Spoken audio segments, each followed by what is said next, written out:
Hello and welcome, dear listener, to this platform.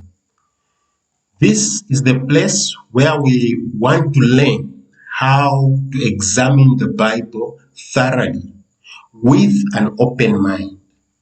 With an open mind because we are all coming from different religious backgrounds, denominations, theological understandings, and doctrines.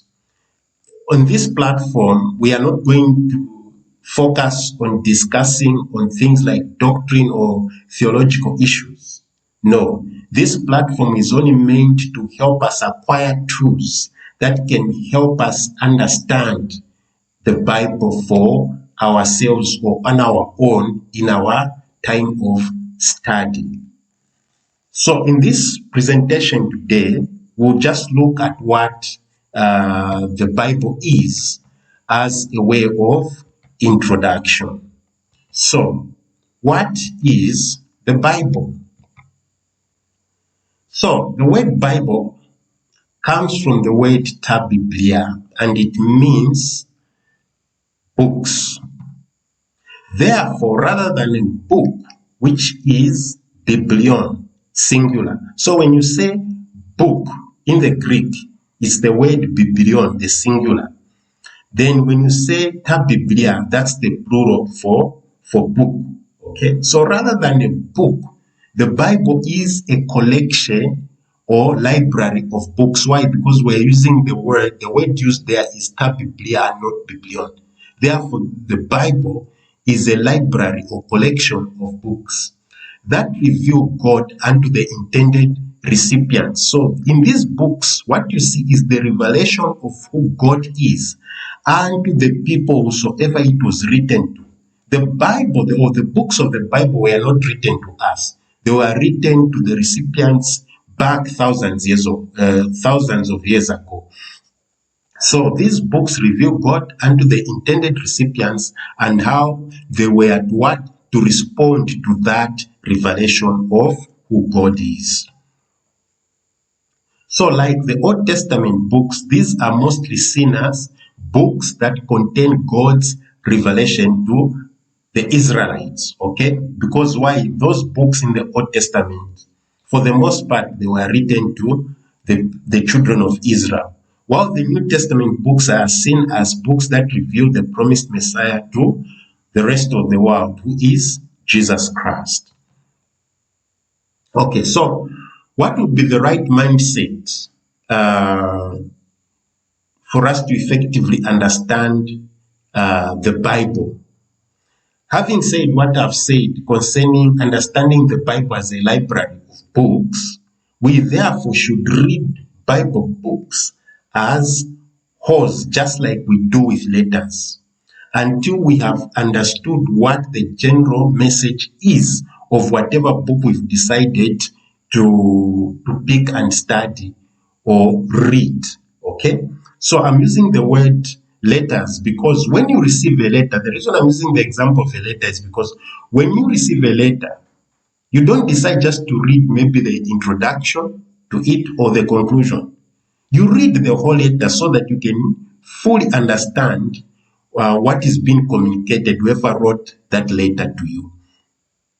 But you see the mindset that many people have towards the Bible, or many Christians, is that they only pick verses here and there, memorize a few verses here and there from different books, okay?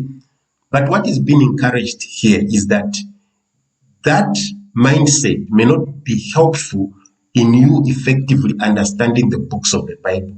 Rather, when you pick a book, let's say the book of John, okay? Read the whole book of John. Do not just pick verses and text, no.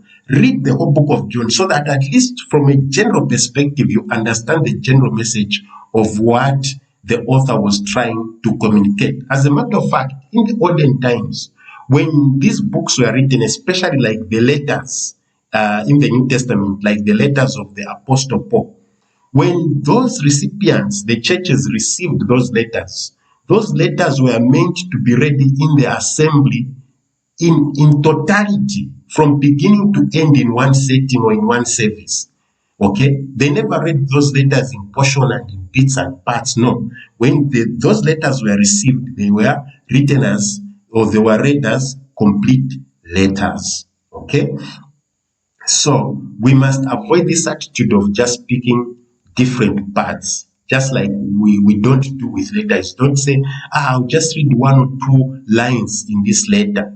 No, and then I'll finish up some other time. No, you read the whole letter. So the encouragement here in having the right mindset to effective Bible understanding is that read the whole book. Verses from other related books should serve more of a secondary role, and that role should be to strengthen understanding. So if you have picked a book, okay, and you are picking verses from another book, those verses you are picking should be coming in to simply what? Strengthen your understanding of what you're already looking at. Examples of related books, of course, we have the Pentateuch, which are ascribed to Moses, and they are very much related. So, for instance, in the Pentateuch, you may be studying or looking at the book of Numbers.